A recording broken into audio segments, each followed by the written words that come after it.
I'm so excited to talk about emotional eating today and the triggers that are associated with it. Today, I'm joined by Cathy Cuddy. Let me introduce her before I bring her on. Cathy Cuddy is a registered dietitian, nutritionist, and certified holistic health coach with a passion for health, wellness, great food, and good living. Cathy works closely with clients to develop personal nutrition plans that work specifically to meet their needs.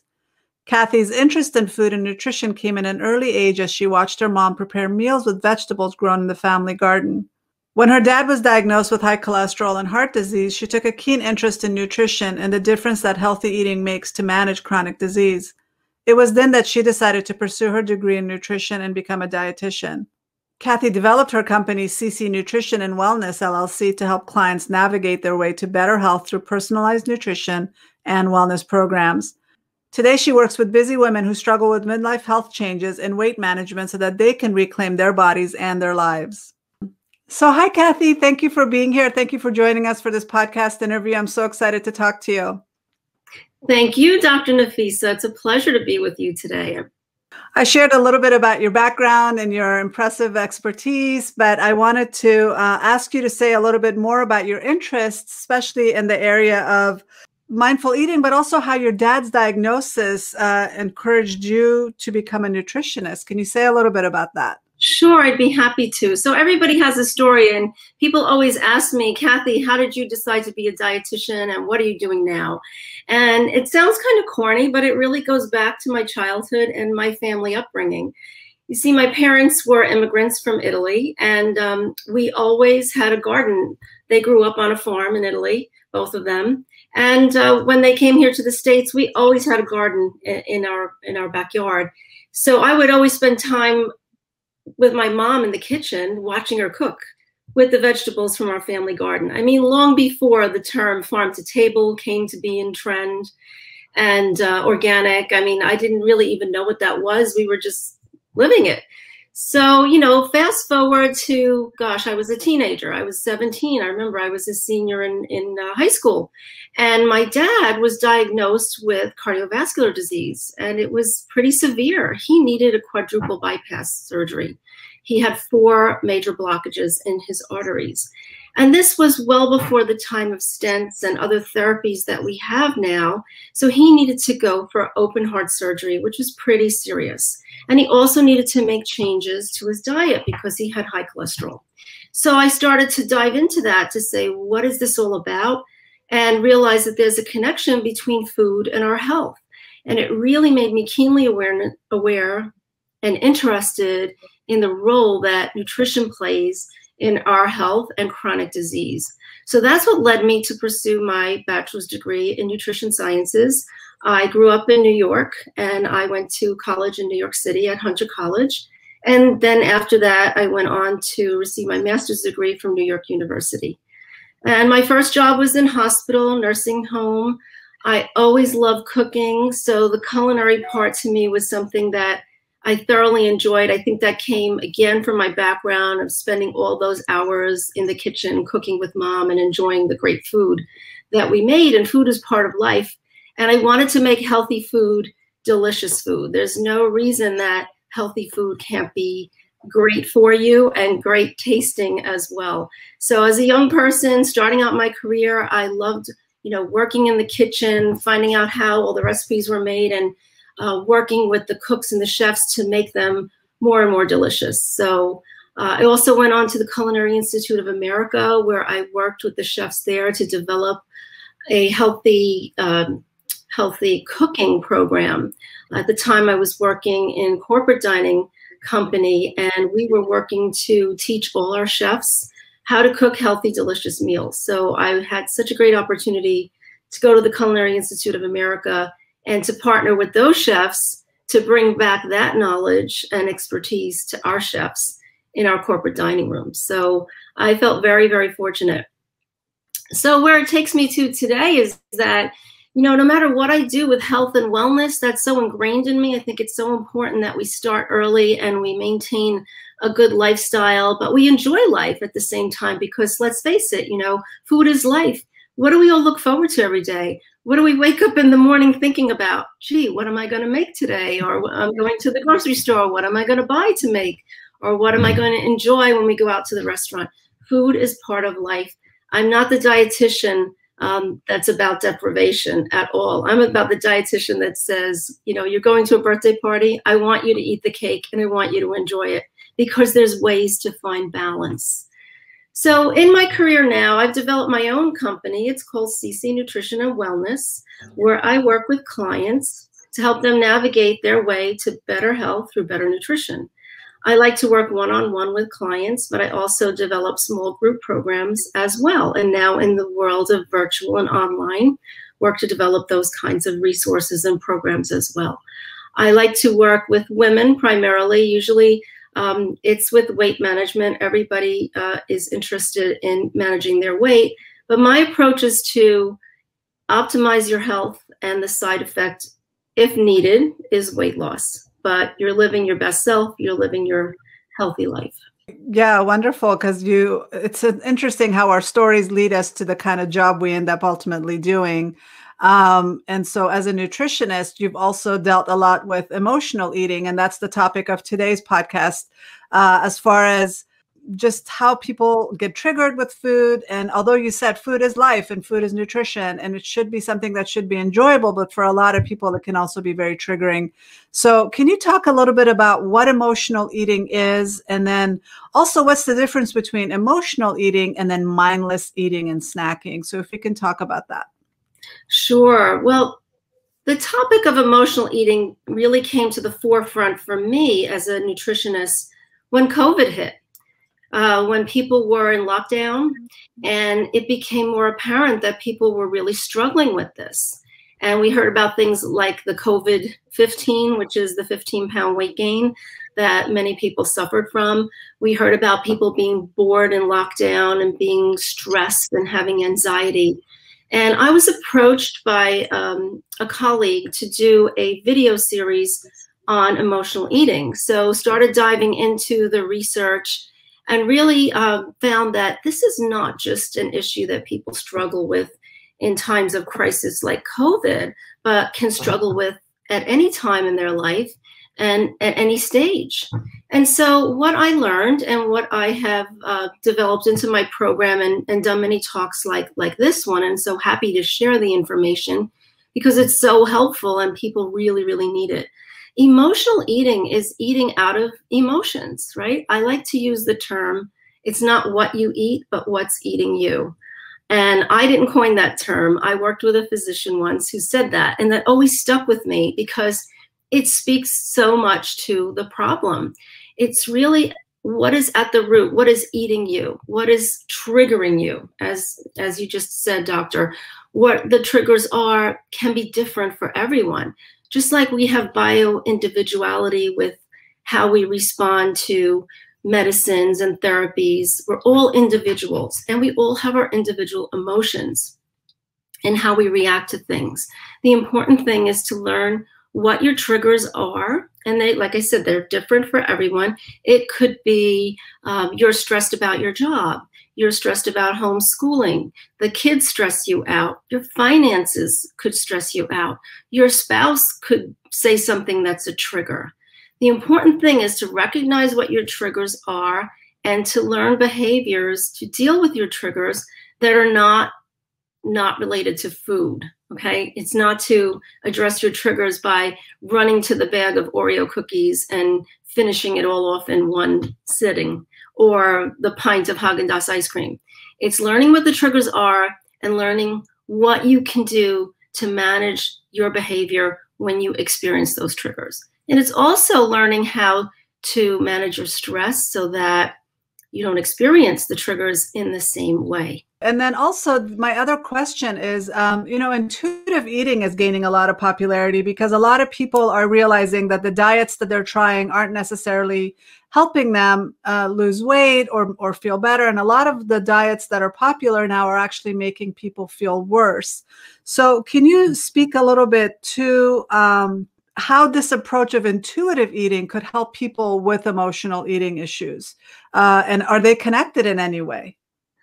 You know, I haven't looked at the research in terms of any connection, but intuitive eating is an approach that is gaining a lot of popularity now, and for good reasons.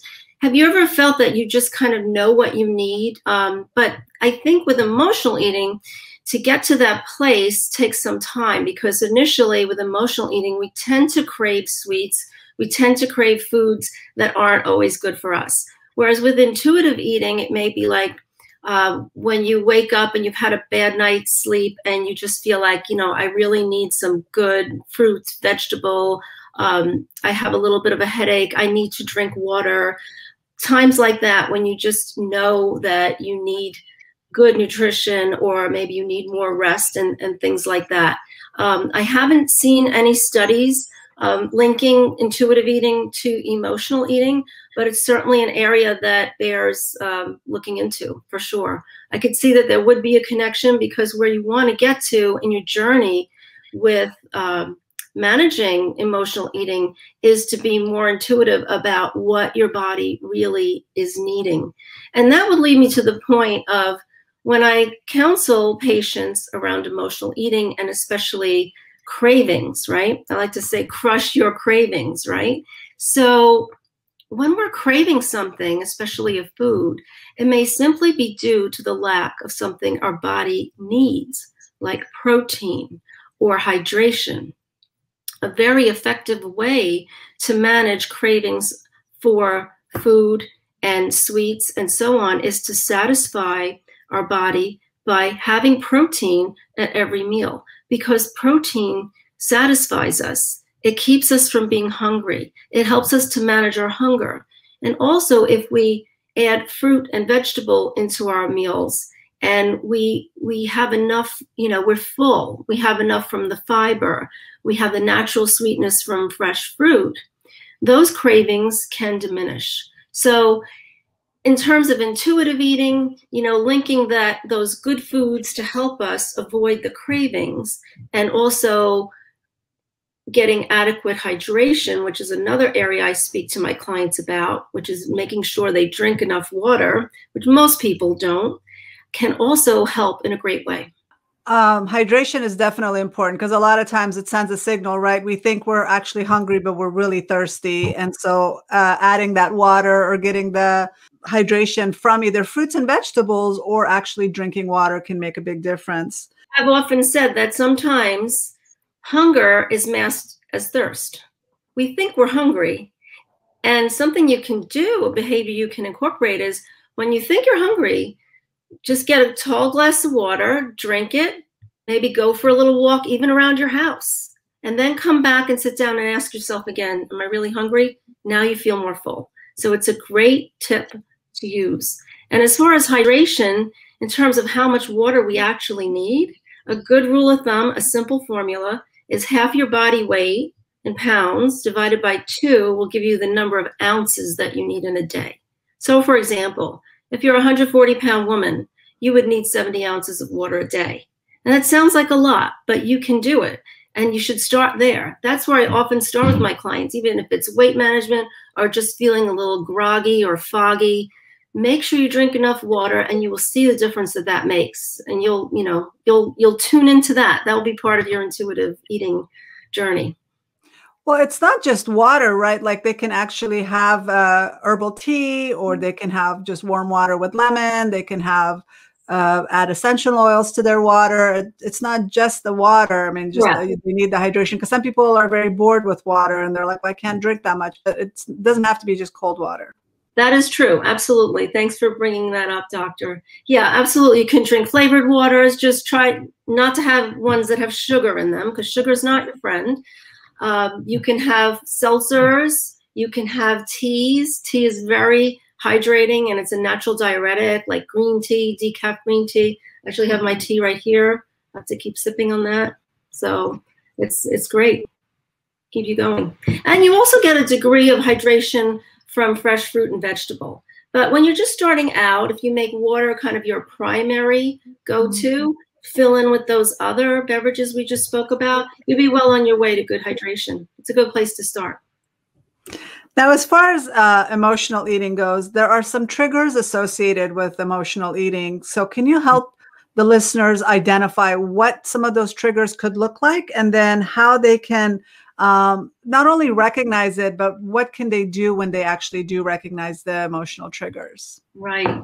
Well, like I said earlier, triggers can be anything. It depends on the individual, what's going on in your house. It can be the stress that you face, or the conflict you face in your family, or the worries that you have, what, wakes you up at night, things like that. It can also be urges, like if you have your trigger foods. I say there's portion control, and then there's portion out of control. Now, what I mean by that is there's certain foods, and we all have them, that when they're around, we cannot control how much we eat. Like maybe it's that pint of ice cream. I know when I used to eat that when I was younger, I would eat the whole pint, and that's too much. Or pizza. For me, pizza, I can't have 2 slices. It's a 3-slice or 4-slice meal. So I limit that. I do not have that often. For some people, it might be snacks or chips. So my first piece of advice would be to remove those trigger foods from your home. Now, if you live in a family environment where you have family members that, want these foods around, well, ask them to help you by not having them in sight, right? Put them in a cupboard. Don't have them on the counters. I like to have my good foods on my kitchen counters, like my fresh fruit. I'll wash my fruit when I bring it home from the market, and I arrange it in beautiful bowls on my counter. So I'm drawn to that. So those are some kinds of triggers that you can have. I think the important thing is to be mindful and practice mindfulness around your eating. Now, I know, Dr. Nafisa, you mentioned mindless eating or mindful eating earlier when we spoke. This is so important. So I like to distinguish between what's mindful eating versus mindless eating. This is important to note, and ask yourself these questions when you're feeling like you're being triggered. First of all, ask yourself, am I really hungry? And that's a hard question to answer, because sometimes people eat out of habit.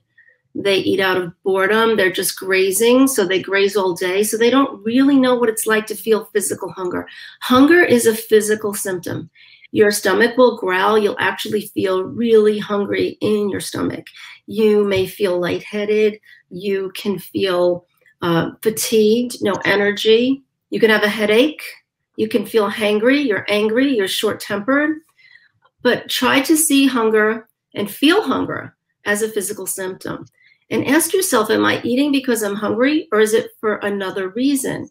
Is it because I am anxious? Other reasons like being anxious, being bored, being sad, being tired. So it's a conscious effort to not only recognize your triggers, but recognize if you're eating mindfully. So eating mindfully is eating when you're hungry, not eating for those other reasons, and eating at certain times, staying on a schedule, not eating for reasons like to reward yourself, or you've had a hard day at work, so you come home and you feel like you need a treat. That's more of the mindless eating versus the mindful eating. So those are important things to consider as well. And being on a schedule, is very good. Having a routine. Sometimes a lack of a routine can lead to triggers because we just feel lost. So we go to where we're comfortable, and that might be the comfort foods that we're craving. And as I said earlier, if I could talk about nutrition a little bit and the foods and the balance, this is also so important, because when we balance our meals and we include protein at every meal, we're not going to be as hungry. We're not going to be feeling that we need something. If we balance our meals with good nutrition, and then we also have good hydration, well, our body's in good shape. So we're feeling pretty good physically, and that helps us to feel better emotionally. As far as the whole mindfulness, the other component is having a good mindset, right? Is there some learned behavior, like when they were maybe a child and whenever they were upset, their family gave them food to comfort them? And so a lot of us associate food with comfort, and then that also affects our mindset. So can you speak a little bit about the patterns that we've developed, and then how we can work on our mindset to control the emotional eating? Oh, that's a great question, doctor. And, of course, with your background, you would know more about, the habits and the history of a patient that, led to them being dependent on food and behaviors. But that's an excellent point. I would say to that, we all have things that happen in our childhood, and some of us are affected by them in a positive way, and some maybe not so positive. I would say try to sort through that and see what serves you well. And when you learn about nutrition and good balance and the foods that will help you, they serve you well, right? Then you know that maybe some of the foods that are based in your childhood, that were your go-to foods that made you feel good, well, maybe they made you feel good on an emotional level. Maybe it was like candy or cake or something special, special dessert. And that's okay for a little bit. You could have it as a little bit as a treat, but realize that in the long run, this food doesn't serve you well for where you are now. So employing some behaviors like good stress management techniques may help you to not only be more aware of those items and how they can trigger you again, and try to put things in perspective so that you can manage that better. So part of the program as well, it really actually starts with mindset. And I like to say, master your mindset.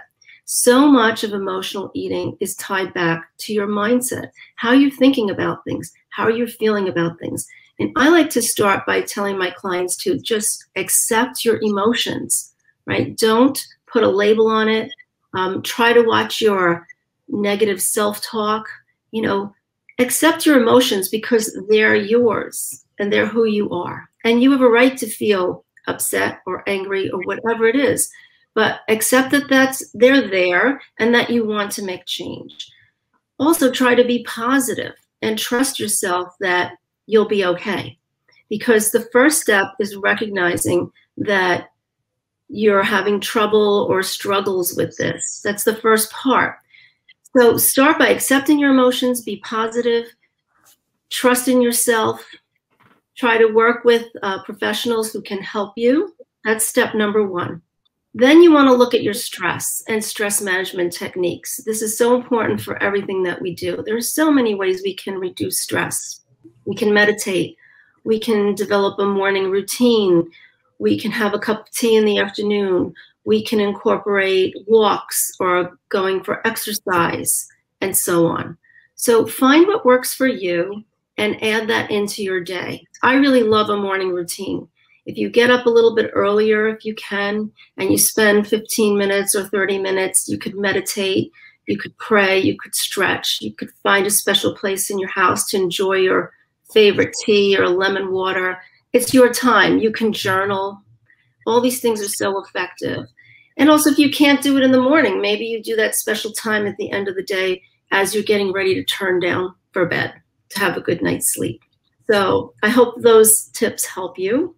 Those are all really good tips. But one thing you said was to be positive. But when it comes to anxiety or depression or any mental illness, I guess, our negative mindset or our negative chatter can really make the symptoms worse. When it comes to anxiety, the negative self-talk definitely can make our anxiety worse. So what role do you think that automatic negative script plays in emotional eating? I think it plays a detrimental role. And that's why I know it's hard to be positive, but try to maybe pick one thing. I know with a lot of journaling now, there's talk about, gratitude journaling, even if it's one or two things, and you start your day by the things that are good about you. Try to love yourself. You have to start with your self-care and trying to love yourself more. You deserve this. You deserve to feel good, and just take it one step at a time. Sometimes it's hard to get through a day, but take it, an hour by hour, a minute by minute, and just try to build on it. Not every day is going to be a win. Know that you'll slip and fall, but the important thing is that you get back up and you have the capability to do that. And I realize that some days are harder than others, and it's harder for, some people more than others. But just by trying and recognizing, and being good to yourself. You know, I say self-care is not selfish. It's so important. I think people really struggle with guilt around self-care. I know especially a lot of busy moms, you know, we tend to put everybody else first, and what happens? We put ourselves last all the time. Well, that's a behavior that we need to change over time, because we need to realize that by being good to ourselves, we're in a better position to be good to those in our life, those people that we love and care about. So even though it's difficult to do these things, just know little by little and building on the day before, you will get there. That's what I mean about being positive and trusting in yourself. And, you know, just try to write it down, whatever works for you. Do you talk to your patients about journaling or any of these practices, doctor? It's such a cliche, but yes, as a mental health professional, I'm a huge fan of journaling. And yeah, and even keeping a food journal can really give us insight into what we're eating and associating how you were feeling when you decided to eat that. But one thing that concerns me is when people, and I've been there, it's like, well, I had a slice of cheesecake, I might as well have another, or I might as well finish the whole pint of ice cream, right? I've already dug deep into it. Yeah. And then feeling bad about it and then sabotaging yourself afterwards and not self-correcting and saying, oh, it was a mistake. It's that negative self-talk. Well, you're never going to be able to control this, so might as well go ahead and do it, right? Instead, just, okay, I made a mistake, or I ate all that. I enjoyed it. I'll do better the next time, or I'll self-correct moving forward. Yeah, so that's a big important. That's an excellent point, and I totally agree. And I think the important thing for the folks, the listeners, to recognize is that, yes, you know, you may have those times where, as you described, one piece of cheesecake will lead to the whole cheesecake. But what are you going to do? Are you going to just put yourself into like the ground and forget about it? You can't. So you have to live the next day. And you know what? Ease up on yourself. Don't be so hard on yourself. It's okay. We're all human. And guess what? If you're feeling this way, there are a lot of other people out there feeling this. You're not alone in this at all. So don't feel that way, and just don't be so hard on yourself. Say, hey, I did it. I don't feel really good right now. My stomach hurts. My head hurts. I feel guilty about it. But you know what? I don't want to feel like this again tomorrow or the next day. And you have the power. You can choose. You can make your choices, and you can say, I am choosing not to, or I am choosing to. It's up to you. Right, right. And the whole guilt about food, I feel like it's kind of a useless emotion. It's not going to really do anything. Okay, so you ate it, enjoy the food, be mindful, really taste it. And then a lot of times we might taste it and like, I've given up a lot of sugar. So now if I have something sweet that I'm craving and I eat it, it's like, if I'm really being mindful, it's too much sugar. And that sends a signal to my brain that maybe not have that the next time. So it's important to pay attention and not beat yourself up. That's not going to do you any good. Just go ahead and eat it, enjoy it, and then make better choices slowly. You'll build momentum, and it'll end up changing the way you eat altogether, right? Yeah, it certainly will. And to your point about the sugar, right? Once you kind of give something up, your taste buds get used to it, your body gets used to it. And then you go to eat the food and maybe you enjoy it a little bit, but maybe not as much as you thought. And you'll see, it'll change over time. Exactly. Right. Now, you did mention a little bit about eating protein and maybe fat to make you feel more full and satisfied. Can you teach us about how, as a nutritionist, how we can optimize our food and the foods that we are eating and get the most out of what we're eating nutritionally? Yeah, absolutely. Thank you for that. Great question. So what we want to start with, I'm sure the listeners have heard the term macros or macronutrients, and that's protein, carbohydrates, and fat, right? So as I said, you should try to include protein with every meal. Now, sources of protein for people who are not vegan or vegetarian would be animal sources like lean fish, lean chicken, lean beef, things like that. If you're a vegetarian or vegan, you can get your protein from lots of sources as well, like beans and lentils, nuts and seeds. Grains like quinoa are loaded with protein. And actually, even if you are a meat eater, you should try to incorporate many plant and vegetable sources of protein as well in your meals. Now, a good rule of thumb, I like to use the plate. Okay, and you can go to, there's a great resource called My Plate mindless.org, and it's affiliated with the Academy of Nutrition and Dietetics.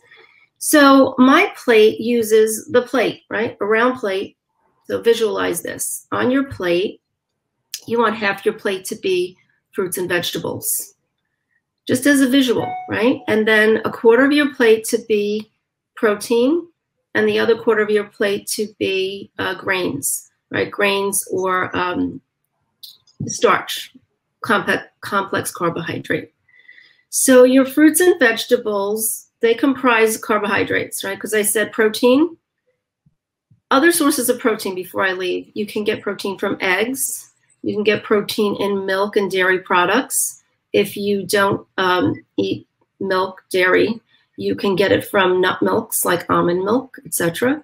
So, try, like I said, every meal. So say, for example, breakfast, your protein sources would be eggs. You could have Greek yogurt, it's loaded with protein. Cottage cheese is loaded with protein. As I said, dairy. And those are just some examples. Some snacks, you could have peanut butter. Peanut butter you could also have at breakfast. You could have, say, a sliced apple with a tablespoon of peanut butter. You could have some nuts. Just watch with nuts. They're really nutritious, but they're calorie dense. So you just want to make sure you eat the right portion size. Then at lunch and at dinner, you can incorporate, as I said, fish, chicken, meat, the grains that are high in protein. So now the other macro is carbohydrates. Now, a lot of people think that carbohydrates are not their friends, but they are, because we get carbohydrates from fruits and vegetables. And fruits and vegetables are so loaded with nutrition, all your vitamins, all your minerals, phytonutrients, fiber, which we need to have a healthy gut and healthy immune system. So very, very important. Where carbohydrates have a little more, challenge is when we eat the complex carbohydrates, because they're higher in calories, but they're also very high in nutrients as well, like your breads and your pastas and your grains. Yes, they're more dense, right? So they're higher in calories, but they also have nutrition that is important for us. So you just have to limit, the number and the amount that you have. And then when it comes to, but before I leave carbohydrates, the carbohydrates that are not good for us are simple carbohydrates. And those would be your sugars, your sweets, your candies. Think of it this way, you're getting calories without nutrition. So empty calories, you don't want that. They don't serve a purpose. I mean, you can have them as a treat once in a while, and the USDA guideline was just revised, and you are, is recommended 10% of your total caloric intake can be had from sugar. So sweets, added sugars, but less is best. And it's just good to know that. Now, when it comes to fats, we also need fat. Our body needs fat, and we should aim to eat fat, good healthy fat. What is that? Olive oil, avocado oil. Those are healthy fats. And our body needs that for our skin, for our digestion, fat around our organs, not too much, protects us. So we do need fat in our diet, and also it satisfies us. So we want a healthy combination of protein, carbohydrate, and fat at every meal. And so if you use that My Plate visual, go to myplate.org. There's many, many more resources there as well. But in your head, you can just have this idea of half your fruits and vegetables, quarter of your plate protein, quarter of your plate a starch. Then you want to supplement that, of course, with a good amount of water or water-like beverages during the day. And add to that some good physical exercise and good sleep, and you're well on your way to great self-care. One thing for people that might be confused is you can add olive oil and avocado to your salad if that's half your plate of vegetables. So it's not that you're missing your fat. There are different ways of adding the fat, right? Definitely.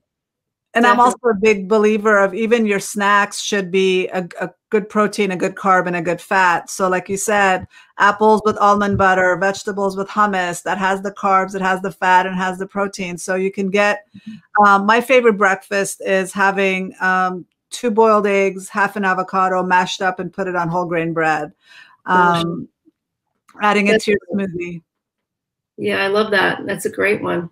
I love putting avocado even on sandwiches at lunch. I'll use like one slice of a really good whole grain bread, like a whole grain rye or even a sourdough, and I'll put a little bit of mayo, but then I'll put my avocado and smash that right in, slice of tomato, and then some lean turkey. It's a delicious sandwich. It's really, really satisfying. And I'll make a side salad with that. So, and that satisfies me. I'm not a snacker.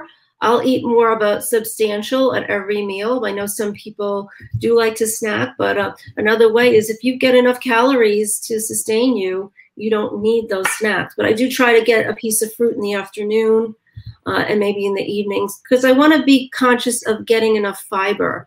Women, we need fiber. We need 25 to 30 grams of fiber per day.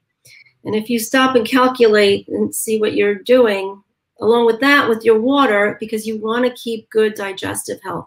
This is so important for us on so many levels. Right. I mean, you've shared a lot of really good tips, but can you summarize like a few really good ones that we can incorporate to overcome or take back control of our emotional eating? Mm-hmm. Well, what I would say is up your game with your self-care. You are number one. Make yourself number one and don't feel guilty about it. This is your time. You deserve it. You've been through a lot and you're struggling. So you need to take extra care of you. So I would start with your mindset, having gratitude, employing some stress management techniques to help you, and do that on a routine basis every day if possible. And again, as Doctor said, and I said, don't beat yourself up. It's okay. Start there because it's what's eating at you. We want it to stop eating at you. We want you to be in better control. We want you to feel like you have the power. That's what's so important. I always start with the mindset. Next, I would say, focus on what you're eating, right? You are what you eat. You deserve good food.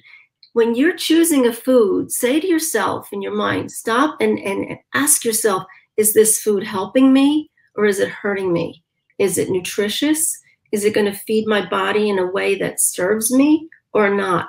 And from that point, you should be able to make the choice that's best for you, right? So get your good nutrition, your good nutrients, and get some good hydration. Wherever you are, I challenge you to stop and evaluate. First, do the simple formula. How much water do you need in a day? Your weight in pounds divided by 2 to get the number of ounces that you need in your day. And then track where you're at. Start keeping track of how much you're drinking now. And if you have a deficit, try to do better, just a little bit better every day. And like we said, it doesn't have to be only water. It can be tea. It can be flavored seltzers. It can be water with lemon. Okay, so that's the second and third. Next, I would say physical exercise. We really didn't dive into this, but your body is meant to move, and movement is critical and it's important for us. As we get older, women, we lose lean muscle mass and we lose bone. And exercise has been shown to help us restore that. And even at any age, if you start doing just a little bit of weight training, a little bit of weight resistant exercise, you can start to build lean muscle and stop the loss of bone. So that is so important if for not anything else, not even for vanity reason. Think about exercise or physical activity in a way that's going to help you, not that something like, oh, I have to do this. And I don't mean hours at the gym. You don't need hours at the gym. You just need to be more active. Get out for a walk, schedule some time. We're all working at home. We're working at our desk. I heard an expression saying sitting is the new smoking. Have you heard that, Dr. Nafisa? I have, and it's crazy, yeah. You have heard that, right? Sitting is the new smoking. That is very telling, because as we're working remotely, we tend to sit more and more and more. We sit at our desks and the time goes by. So what you can do is schedule an appointment with yourself, block out times, take a break, even if it's for 10 minutes. It doesn't have to be 30 minutes or an hour. There's another expression I like to use. I heard it on the news. It's called exercise snacks. Have you heard that one? No, what is that? This is great. At first I said, exercise snacks. What kind of food is that? It's not food. It's taking a 5 or 10-minute exercise break. So think of your exercise in these small snacks that are really manageable, and you can put them into your day. So you take a break. Maybe you start your day at 8 o'clock on the computer, say, for example. Make sure you write down in your planner, whether it's on your computer or your paper planner, 10 a.m., I'm taking a break. I'm taking my exercise snack break. Guess what? You'll do 10 minutes of moving around. You might want to do 10 minutes more. There are so many ways we can do this, even at home. You can go online. YouTube has tons of free videos, right? Or just look up online. If you like yoga, you can do stretching. Just move and change it up. I like to get out and walk every day. It clears my head. I need air. I think air is a nutrient. We all need it, and the nature. And just it helps our stress level. So try whatever you can do to get more active in your day. I would even recommend taking a 5-minute guided meditation. On YouTube has a lot of free videos, just closing your eyes and, like you said, taking a deep breath and just calming yourself. That could be a really good snack as well. Absolutely. Absolutely. You should do that as well. And the last point I'd like to make about how to handle emotional eating and your self-care is your sleep. We could do a whole nother podcast just on sleep, doctor, I'm sure. And all I'm saying is that sleep is so important. It is not a badge of honor to say, oh, I only need 4 or 5 hours. You need 7 to 9 hours of sleep a night. It's been proven to help us in so many ways. You know, people who don't get enough sleep on average overeat by 500 calories per day. Don't they say that it disrupts your satiety signal when you're not getting enough sleep? Yeah. Mm-hmm. Yeah, in so many ways, you know, lack of sleep leads to lack of control, and it leads to making poor choices. Mm-hmm. Think about a night or the day after you've had a terrible night's sleep and how you felt. I don't know about you, but I've had days like that, thank God, not too many, where I just feel like I have to eat myself through the day because it's going to give me energy, right? And it's going to help my headache. And it never does. And also the things I'm craving are all the bad things, like the sweets. I feel like the sweets are going to help me. They're going to give me more energy, and it never works. So the key is to get a good night's sleep. And the way to do that is to set a routine. There are lots of tips and tricks around that too. If any of your listeners are interested in reaching out to me, I can send them out a tip sheet. If anything on this podcast, you're interested in more information, I'd be happy to email that out to you, if that's okay with Dr. Definitely. Yes. Well, before we get into your contact information, I just want to say, especially with emotional eating, a lot of us are having trouble sleeping because we're eating late at night, and that's disrupting our sleep, because if we're eating too close to bedtime, our body's so busy digesting, it's not going to allow us to go into that deep state of sleep. So just pay attention and not eat too late, and watch what you're eating before bed, because that can disrupt your sleep and lead to a terrible cycle. Definitely. Absolutely. And also try to limit alcohol and caffeine. You know, that will help. And limit your blue light. The blue light is really very stimulating, and we're on our tablets, our laptops, our phones, even TV emits some blue light. So try to just turn off, take 30 minutes, have a bedtime routine, do some nice restful, relaxing reading, meditation, and so on. And, you know, give yourself that treat. You deserve it. You know, good sleep has even been linked to increased immunity, and that is so important these days.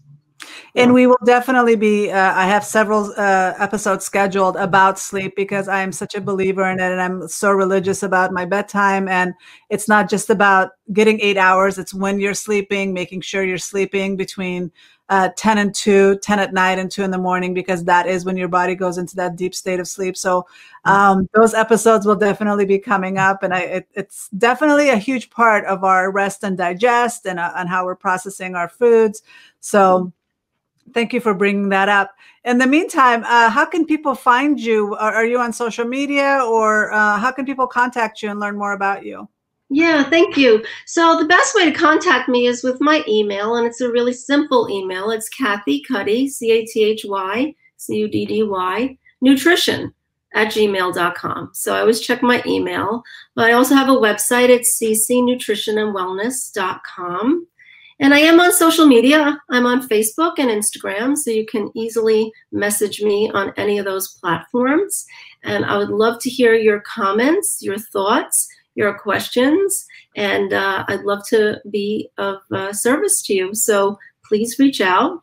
Anything on the podcast got your interest, you'd like more information, or you'd like to even know how you can work with me, I work with clients one-on-one coaching programs and small group programs, and I'd be happy to share that information with you. So please reach out. Well, thank you so much for taking the time and being here and sharing this information. I think we all could benefit from being more mindful in our eating, and having a registered dietitian here to share that wisdom with us was very important. So thank you. Thank you for taking the time and being here. My pleasure, Dr. Nafisa. Have a wonderful day. Thank you. You too.